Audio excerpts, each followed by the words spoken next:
السلام عليكم ورحمة الله وبركاته. بسم الله الرحمن الرحيم. نحمده ونصلي على رسوله الكريم. أما بعد.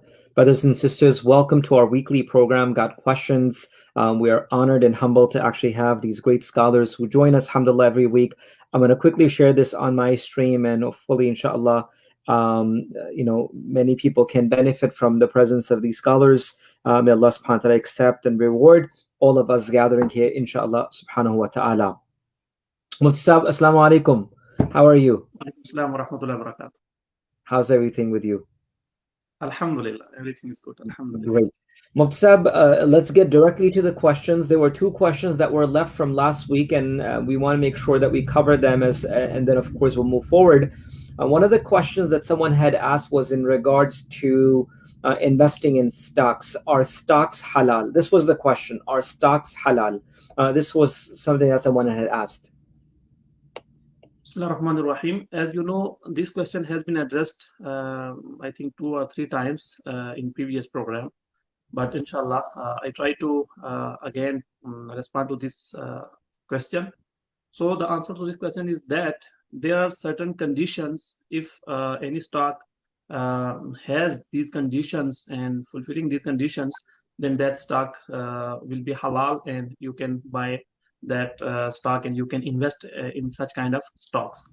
So the first condition is that the main business and the core business of the company whose stocks you are buying should be halal. It should be permissible. If there is some company whose business is not halal and not permissible, then the stock of such kind of company and organization will not be halal, and no one will be allowed to buy or invest in the stock of such kind of company. So the basic thing is that that company's core business should be halal. That's why if some company, for example, is producing alcohol or musical instruments, or pork, such kind of products, so the stock of such company will not be halal, and no one will be allowed to invest in such kind of stock. The second condition is that if the core business of company is halal, then we will look at the financial sides of this company, because you know every organization and company, they at one hand they get financing from financial institutions, and at the other they invest their cash in some avenues. So this company should not have interest-based financing more than 30% of its capital, what is called, Mufti Sahib, inshallah, explain it more. And the same way, if it has invested in some interest-based avenues, in interest activities, then this kind of investment should not be more than 30% of its all capital.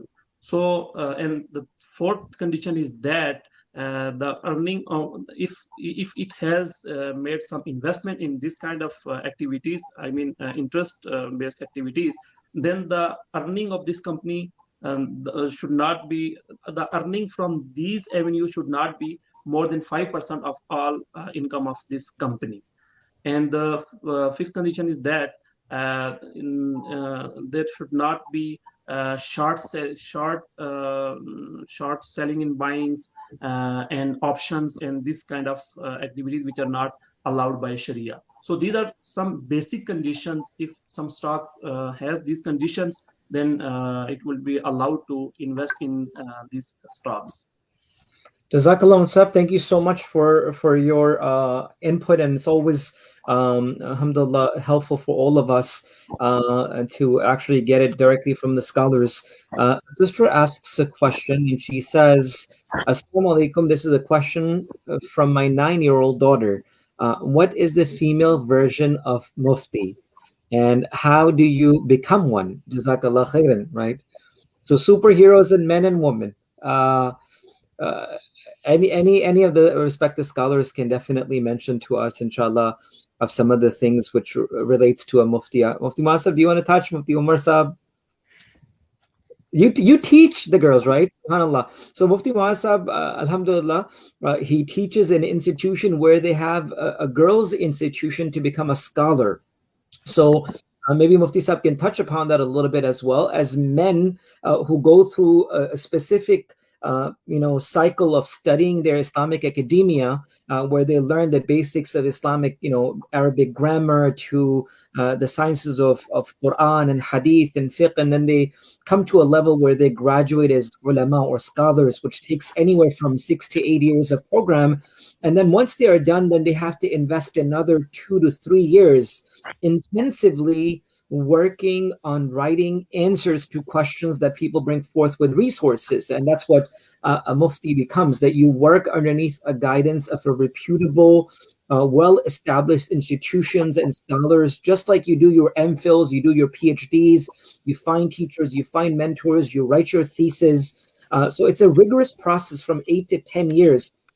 And a woman scholar is known as a muftiya, and she and if you go back in the Islamic sciences or Islamic history, one of the earliest female scholars actually was al-Mu'mineen Aisha radiallahu anha, the mother of the believers. A large portion of the life of the Prophet ﷺ is preserved from the life of our mother al-Mu'mineen Aisha radiallahu anha. More than 2,000 ahadith that has been preserved from her beautiful life herself, right?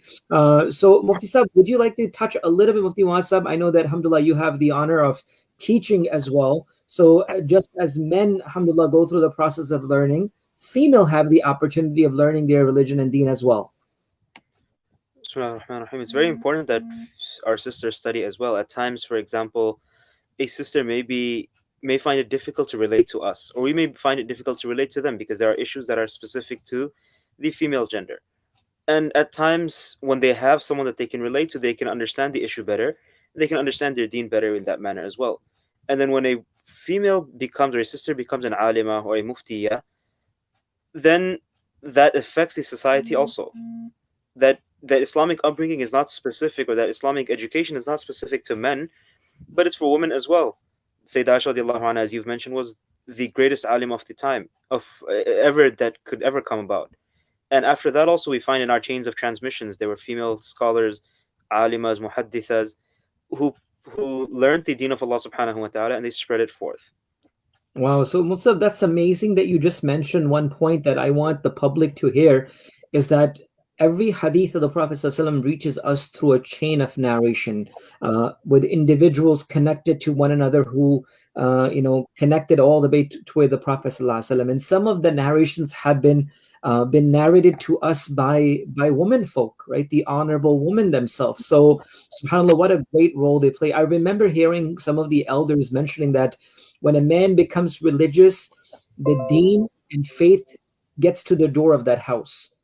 When a woman becomes religious, the deen enters that house, right? It's a part of that house now, because Allah has given this to a mother, that she can relate to her children so much, and an aspect of tarbiyah. Of course, it's both for men and women, but subhanAllah, jazakallah that you mentioned. So currently the program that you teach, how long is the process for a woman or a sister to become a scholar, an alim, and then how long does it take for them? I believe it's 6 years or 7 years. I think it's 6 years. Okay. They do have iftar programs, not where I'm teaching, but I know in the UK there are 2 places where they have iftar programs for the sisters as well. So Mufti Sahib, iftar program means what? The iftar course itself, I think it's about 2 years. Where So they for the public, what does iftar mean? For the people who don't know what iftar is?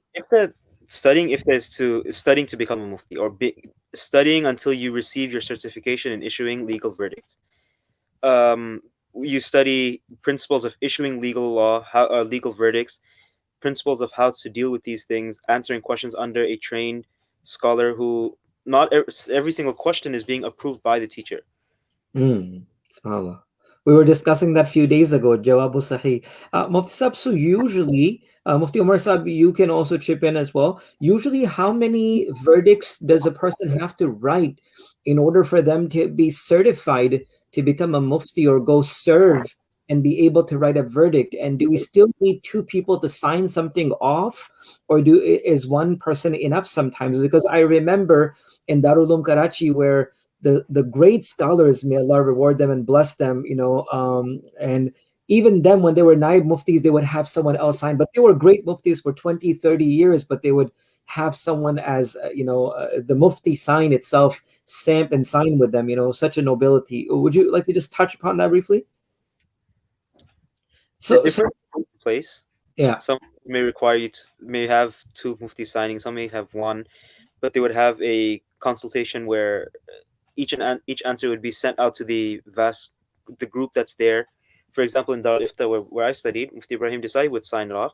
But once it's signed, it goes to a group where all the previous graduates are there. And if anyone has an objection, if anyone has any comments, then they present it. Mufti Umer Sahib, when you did Ifta, how many fatwas did you guys have to write before you guys finished? You're mute, sorry.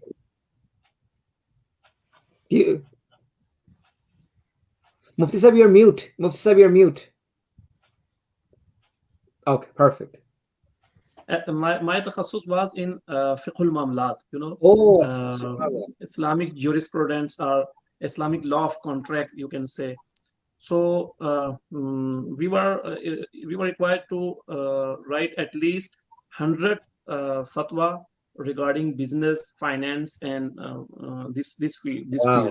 So specific at least 100 fatwa regarding business, finance, and at least we have one our magazine Sharia and Business. So we were required to get at least our 16 articles published in that magazine or in any other magazine equal to that magazine. That's and thirdly, amazing. one thesis which is called maqala in our madaris, one maqala, and that will also be in the field of finance and business. So this was the basic requirement for our degree. Allah reward you, Mufti. So we hope the best for the 9-year-old daughter of yours, that may Allah give her ilm and knowledge and be able to convey to others, inshallah. Mufti Muhassab, the next question is rulings on abortion. And what does Islam say in regards to phantom pregnancy? I was reading a little about phantom pregnancy. It's like no pregnancy, but someone thinks that they are pregnant, subhanallah. So let's cover the topic of rulings on abortion, I guess. Sharia has looked at saving and protecting lives, and Sharia has looked down upon and shunned the aspect of abortion, because that child, although that child is not born yet, but once the ruh is blown into the child, is breathed into the child after 4 months, it has somewhat of human-like features, and it's potentially a human being.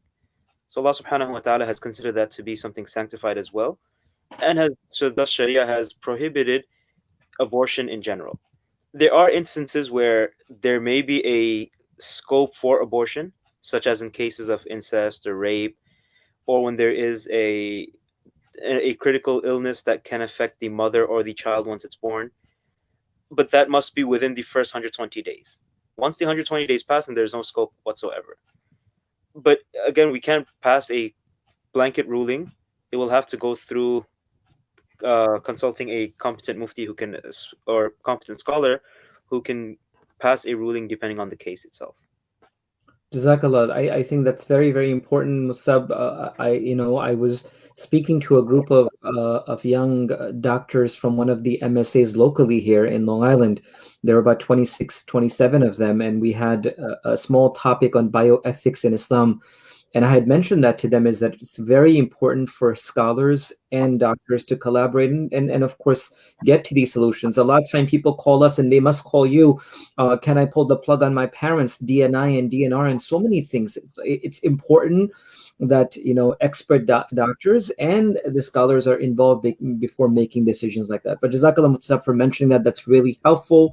Brother Bilal Sheikh mentions, if a person returns home from a journey more than 50 miles on Friday afternoon, and by time they reach their hometown, the Jummah Salah has already been offered, would they just pray Dhuhr? So a Musafir returning back home, it's still time for Dhuhr, but the Jummah might have finished maybe in their local masjid or in their area masjid. What would be the obligation for that individual? If the Jummah Salah is done in the neighboring masjids, then they'll pray Dhuhr Salah. Right. Musab, is it recommended that one should seek a congregation if they know that their own masjid might have finished? So for example, my local masjid has it at 1 and 2. But I know that if I drive 10 minutes down or 15 minutes down, I can find something even at like 3ish because they have it for late students or something like that. Would it be important for an individual to go out of their way to find a congregation for Jummah at that case, if it's possible, feasible? If it's feasible, then they should. Then it'll be very rewarding, and it's commendable for them to do that. Sure. And if a person misses it completely, it's not that they're going to be able to hold their Jummah Salah at home. They'll No, just make their regular Salah, right? correct. All right. Jazakallah khair. Sister Rabia Abdul asks, and she says, when making wudu at home, is it necessary to wash my feet considering I am in the house and sometimes just showered? So I think the question may be double fold. Um, so It will be meaning necessary to the wash the house feet. is clean, the house is clean, they haven't walked upon filth. I think that's one of it. And the second is that if they have showered, do they need to wash their feet? When making wudu, it will be necessary to wash the feet. If she performed ghusl just recently and if she has not done anything which breaks the ghusl or the wudu, then that ghusl is sufficient. She doesn't need to make wudu again. But in the event that she did break her wudu and she's performing wudu now, then she will have to wash the feet, irrespective of how clean the house may be. Mutzab, a lot of time this question remains in the minds of people is that if you have taken a ghusl, you have showered and you have washed your body thoroughly, but a lot of people feel that they still have to make wudu. So if a person has made or showered completely, do they need to make wudu or not? Or No. is it recommended to make wudu beforehand, which was the sunnah aspect of it? What should be the process of individual at home when they're taking care of themselves like that? Once they make the ghusl, there's no need to make the wudu. And at times, if no ibadah was done with that ghusl, then making wudu would even be considered wasteful because purity was already attained. When making ghusl in the sunnah is that first you make wudu, besides washing the feet, and then you go on with the process of ghusl. So for the recommended way of people who shower at home is that first they would relieve themselves, cleanse themselves. When they're beginning their shower, they should perform their wudu and leaving out the feet, and they would wash themselves and of course shower themselves. And once that's complete, uh, their wudu will be part of the shower that they have just taken, right? And what are the three farais, right, with regards to gargling of the water, putting the water in the soft part of the nose, and making sure our entire body is filled with water, and not even a single hair remains dry, are amongst the obligations that must be fulfilled when we are coming out of an impurity, a major impurity, right? What's up? Yes. Jazakallah khair. Next question is, Mufti Sahib, my question is personally, I do good deeds, pray sometimes. I feel if I don't give Islam message like Tabligh Islam to non-Muslim, maybe Day of Judgment, Allah asks me, why you not give Tabligh to non-Muslim or those Muslims who are not practicing on Deen? So what can I do about this? I don't think I understood the question properly. You've identified the problem that's there, so the solution would be to work towards it. Try your best to start giving the dawah. You don't necessarily have to join the one specific organization or effort, but you can start small with effort locally amongst your family, amongst your friends, and then you can increase on with others. Muqtab, with regards to us as Muslims living in the West, isn't our akhlaq, our manners, our dealings, our mamalat a huge part of our dawah as well, right? As Muslims, if we are dealing with individuals, with people, a lot of time, brothers and sisters, I feel, Muqtab, this is my own personal thought, is that for many of us, the four walls of the masjid is deen for us. As soon as we leave, we don't care about deen anymore, right? It's just whatever I want to do. I can do my tijarat as the way I want. I can meet my neighbors, whatever I want. Meaning, for a Muslim, every part of your life is deen. That's your religion itself. So your akhlaq and your mannerism is your dawah, is your invitation, right? And in any capacity, you can have someone do good, right? If it may not be words, but sometimes it's your actions which can really change the lives of others. The second question, Sister Layla actually asked, please answer the second part of the question as well, inshallah, in regards to phantom pregnancy. Mufti Muhammad, do you want to touch upon phantom pregnancy? I was reading something about phantom pregnancy. It mentions that we're, experiencing, an individual where they may have physical signs and symptoms of pregnancy, and they believe that everything they have got, that they're pregnant, but phantom pregnancy is missing one key component, that is that they are not really pregnant. A positive pregnancy test for those individuals may not be present. So, what do you suggest, or what do you talk about? What do you mention about this? What do they really want to know? I mean, I know that's my question. So my question is, what do you want to know about phantom pregnancy? So if you can kindly let us know about that. What's the next question is rulings on using protection. Using protection such as condoms and things, that's possible, provided that it's mutually agreed upon by the spouse, the couple, the husband and the wife. Right. As far as using other methods of contraceptions that require other things, then if it's reversible, then it's permissible, although it's somewhat disliked. And if it's irreversible, then it's not permissible. Correct. Okay. So, Musab, could you repeat the last portion again? In regards to contraceptions, there are two types. There are those that are reversible and those that are irreversible. The irreversible ones are not permissible. The reversible ones, some of them are not permissible, but most of them are permissible, but somewhat disliked. Got it. But in all conditions, it should be mutually understood and mutually agreed by both husband and the wife. Understood. Next question comes from Brother Afzal Razak is, when I pay zakat, do I have to let them know it's zakat money? Mutsab, before we even answer that question, a lot of time, a lot of our brothers and sisters wait till Ramadan or other times to pay their zakat, right? And that's also something that we really want to emphasize upon. But I guess what simple answer to this, Mufti Umer Sahib, when I pay zakat, do I have to let them know it's zakat money? Meaning the person who's receiving the money, do they need to know it's zakat money? Mutsab, you are mute. No, it is not necessary to let him know. Yes, first you will have to make sure that person is eligible to get to receive zakat. Once you are sure that he is eligible to receive zakat, then it is not necessary to let him know. But it is better that you should not tell him that this is zakat, because sometimes people do not like it that this is the zakat money. So you should say that this is a gift from my side for you, but you will have to make sure that he is eligible to get zakat.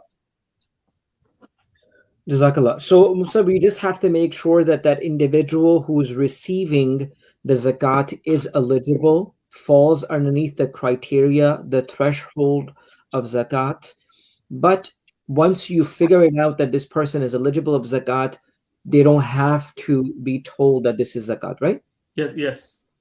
And if once they ask of it, you cannot lie, right? You can say, no, it's not zakat. But if someone asks, okay, is this zakat? Then we have to let them know that this is zakat. Okay, Mufti Muhammad, I think it comes back to the same question of permanent protection or not. Is it permissible for a woman to tie her tubes, especially if she is not mentally capable for raising more than one child? No, it won't be permissible to tie her tubes. She may opt for reversible ones, but not tie her tubes or go for irreversible methods.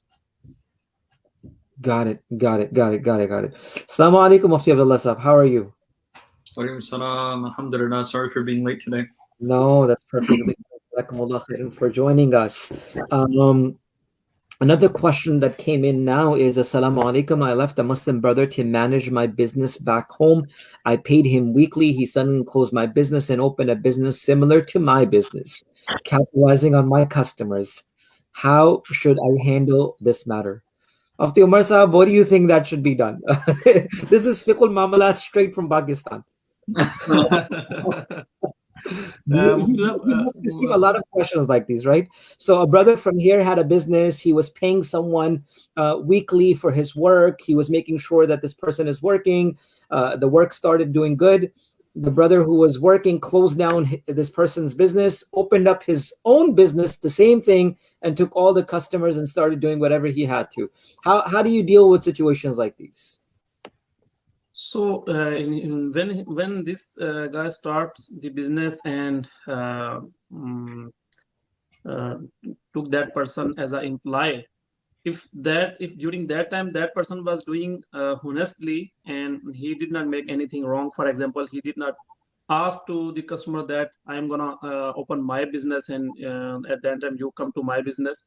If he did not do anything wrong at that time, and once he left this business and after that if he opened another business mm, by according to Sharia, I think there should not be an issue. Yes, morally we can say that if this person has given job to that person and he has taught to him this business, though, so morally he should be careful. He should not damage the interest of this person. But we cannot say that this is impermissible. It is permissible, and he is allowed to open as long as he does not do anything wrong.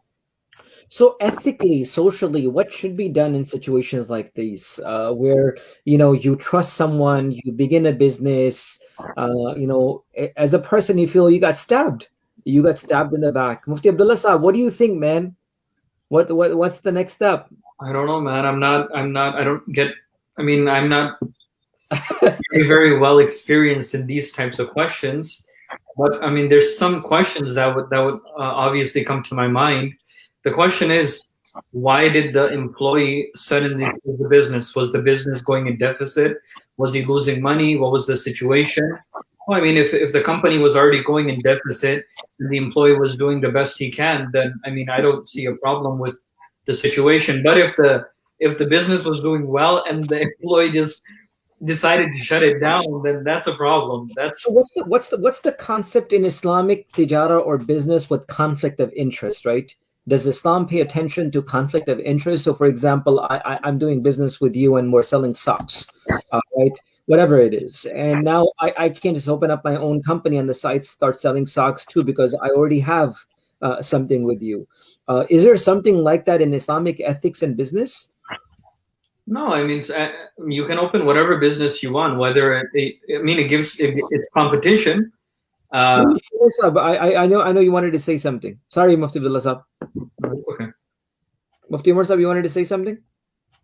Yes, I want to say that Islam does not encourage monopoly, right? Islam encourages to have an environment of competition because if you and me we have some same kind of business in same place, so the public will get benefit from our competition. So originally Islam does not stop from this kind of competition. But as Mufti Abdullah Sahib mentioned that if this person who is employee, if he damages the business while he is employee of that person and he is doing something wrong, then obviously it will not be allowed. But I'm sorry, I feel that a lot of our people, when it comes to making money, making business, they're ready to rush in. But when they get a loss, then they're like, oh, why did it happen? I think it's very important for our brothers and sisters, when they get inside businesses, have legal contracts, write the things down, right? That's why it's so important for us to consult with the scholars, the experts, the people who are known in the field, so that you really don't get lost. One of the biggest ayat of the Quran itself deals with the mamalat, right, Mufti Umer Sahib? Like one of the biggest ayats. Yes, another thing, Mufti Sahib, I would like to add that if, for example, if you have a business in market, and if I am your employee and then I want to open my own business, you should not be worried about it, because Allah subhanahu wa ta'ala is one who gives risk to me and you as well. So if someone else is opening the same business in the same market, he will take inshallah his own share. Allah subhanahu wa ta'ala will give you and give him as well. So he should not be worried about it. what I really take back from all of this is that it's very, very important that we, people who do business, tijarat, whatever transactions, have involvement with your scholars, have involvement with ulama, people who can guide you and at least give you some sort of guidance. In the beginning, it may seem everything is very clean, very clear. You're making profit, you're making business. Please make sure that you have things right documented, know what is the next step, and I think it's always helpful. Brother Hussam, assalamu alaikum. Amazing youngster, mashallah, part of our community. Is it permissible for a medical professional to deliver cosmetic procedures? For example, a dentist provide teeth whitening or braces for cosmetic purpose. Mufti Umer Abbasi, you want to touch that? If it's a permissible cosmetic procedure, such as teeth whitening, braces, or fixing up a defect, then that's permissible. But if it's merely for purpose of beautification and there is no need for it, or there is no correction of a defect, then that won't be permissible. But Okay. the two examples that have been mentioned here, teeth whitening and braces, even if it's for beautification purposes, there's usually, it's because to correct some defect that's there. So these two are permissible. There's no problem in these two. But other examples, I don't know, he hasn't mentioned any, but other examples you would have to see, is it for beautification or is it for corrective purposes? Sure. So, for example, like an overbite that may become a means of harm when you grow a little older. Then as you mentioned, a very beautiful rule itself is that if it's for the reasons of, so what was the word that you exactly used? Corrective? Corrective measures. That's amazing. Hussam, I can't wait for you to become a dentist, bro. I need someone to cover for my overbite and other stuff. Yeah, I need I need an endodontist, a root canal specialist. You're looking for endodontist? Okay. We'll find some, inshallah. How do you calculate zakat on small business? Let's take 2 more questions and we'll finish. How do you calculate zakat on small businesses? One thing that I would say is go to Children of Adam's website. Last portion, right under donate, it says calculate your zakat. It has a really nice calendar. Amazing work done by a UK, institution. It's really helpful. Allows you to know your zakatable assets, so you can really subtract your liabilities, and helps you out a lot. But if it comes to Mufti Sahib, what about inventories? What do you say about halal, small businesses with regards to inventories? Meaning if it's a pharmacy, if it's a grocery shop, if it's something where there is inventory, do they count that as zakatable assets? Have they paid for them? They not paid for them? How would a small business calculate their inventory? Yes, Inventory. inventory will be. Yes, Mufti Sahib. Go ahead. Inventory it is zakatable, and he will have to calculate it as a zakatable asset. Actually, there are two sides. Business is small or large. One side is asset side, and another is liability side.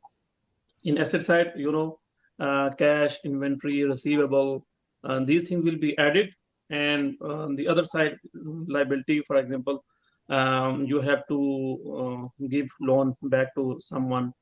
You have to pay for some inventory you bought on time, on deferred payment. So these kind of payments you have to pay. You will distract from that asset side, and the remaining will be zakatable assets. So you will have to give zakat 2.5% of that.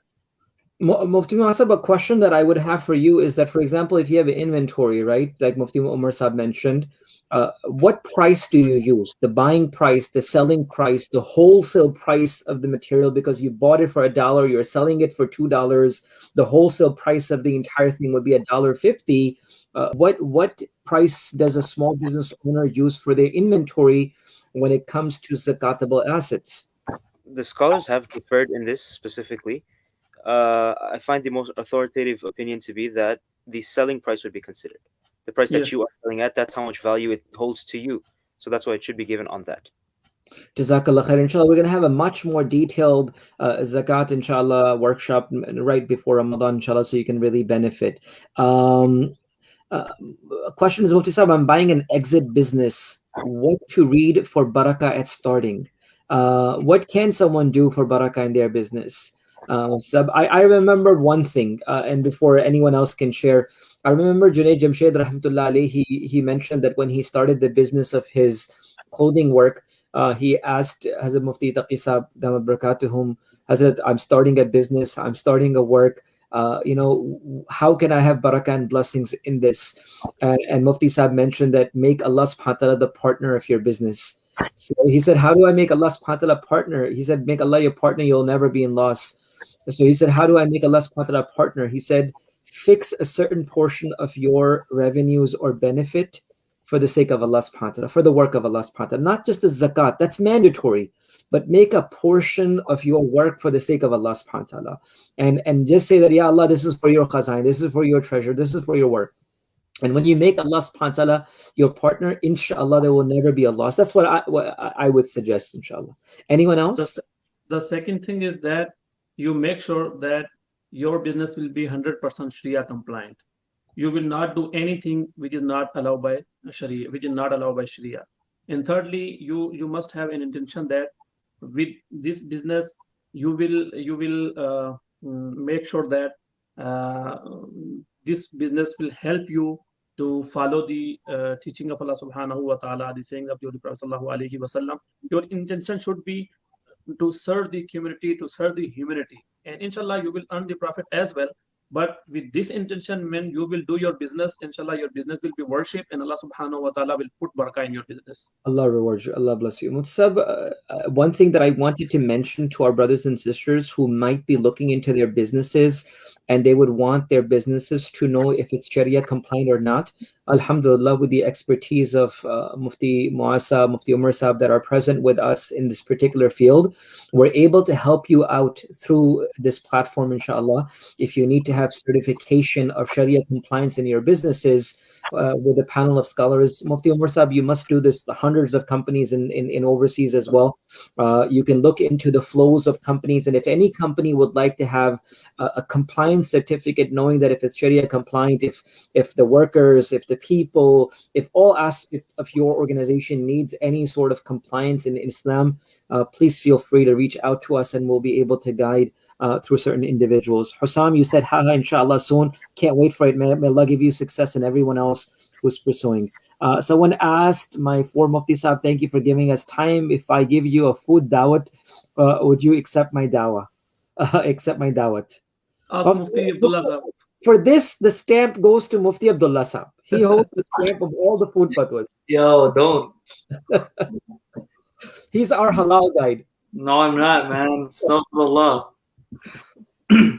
We would love to, brother. And may Allah reward you, may Allah bless you, inshallah. And may Allah subhanahu wa ta'ala increase for you, even with your intention of providing, right? Just the intention of having that is something that is blessed, inshallah. May Allah reward you and bless you. There's another question. We'll take it next week, inshallah. There are two questions that inshallah we'll take it next week because we're already about 40 minutes above. Do you guys want to take those questions now or to next time? Mufti Muasa? Whatever, I'm fine. Assalamu alaikum warahmatullahi wabarakatuh. Have a printing business. Can I print shirts for church or other organizations which are not compliance?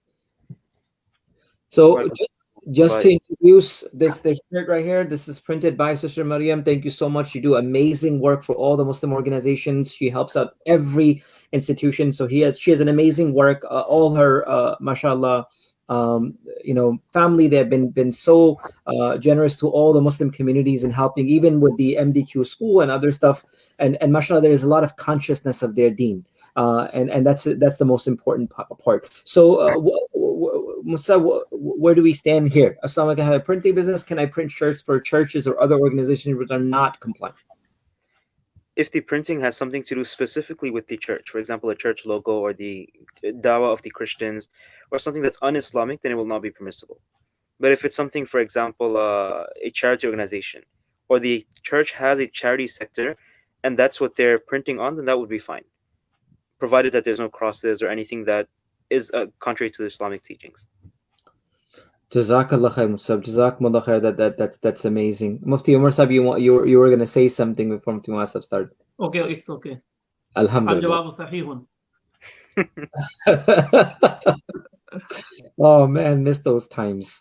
Again, so last question.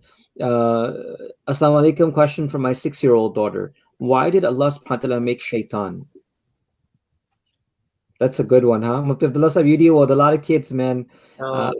You have an amazing youth group. I love the youth group at Selden Masjid. You guys do amazing work with so much games and so much connection with youth. May Allah reward you for the great work that Selden Masjid is doing with the youth, and give you the strength to even do more work with the youth, inshallah. You guys have a bi-weekly or weekly youth program on? Right now we have bi-weekly, but before COVID or when there's no COVID, inshallah, in the future, near future, planning on having it weekly. Okay, so where do we touch upon shaitan with a 6-year-old's mind? Like, that's deep, man. That's deep. I wasn't expecting that. Right? That's probably the toughest question out of all of these questions so far, because it's coming from such a young person, and the way you have to answer has to be according to that level of intellect. Sure. I think we should. I'm going to do that question next week, inshallah, or any one of us can do it next week, inshallah. That's fine.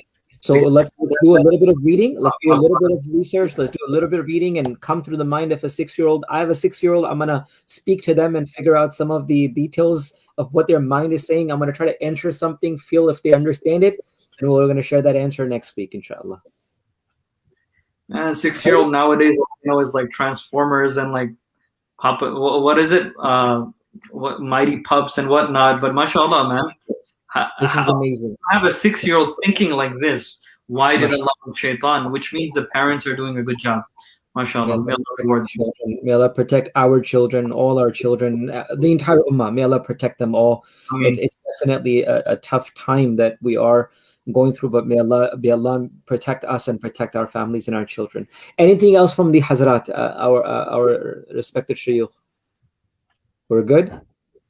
Jazakallah khair. Jazakumullah khairan. Thank you so much, Hazrat Mufti Ikram, for joining us. Thank you, brothers and sisters, for always being a part of this program and spreading the knowledge and spreading the love like this. It's important that we keep ourselves connected to our deen, keep our children connected to the deen and our families towards the deen. May Allah strengthen us at every moment of our life. May Allah make Sirat al-Mustaqim, the path of righteousness, easy for us. May Allah protect us from a path of wrong at all times, and allow us to live according to Quran and Sunnah. Inshallah, we'll see you next week. Keep us all and the entire ummah in your dua. Assalamu alaikum wa rahmatullahi wa barakatuh.